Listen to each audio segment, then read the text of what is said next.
Hello everyone, আসসালামু আলাইকুম। এই তো আমার হাতে একটা আনারস, এই আনারসটা আমি এখন কাটতেছি। কারণ আমার ছেলের জ্বরের জন্য কিছুই খেতে পারছিল না। আর আনারস কিন্তু জ্বরের জন্য খুব খুব উপকারীও একটা ফল।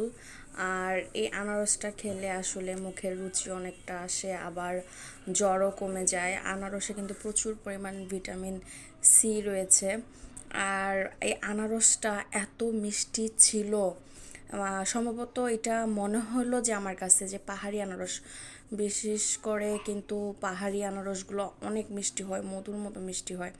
আর এই আনারসটা সত্যি বলতে আমার লাইফে এত মিষ্টি আনারস আমি কখনোই খাইনি। আনারস কিন্তু অনেক খেয়েছি, কিন্তু মিষ্টি থাকে, কিন্তু এই আনারসটা যে এত মিষ্টি ছিল, মধুর মতো মিষ্টি ছিল। কিন্তু আনারসটা এনেছি আমি কিন্তু এক পিসেই খেয়েছিলাম, কারণ ভাবলাম যে না, আমার ছেলেই খাক। ওকে দেওয়ার পরে ও কিন্তু একদমই খেতে পারছিল না, ও মাত্র 2 পিস আনারস খেয়েছে।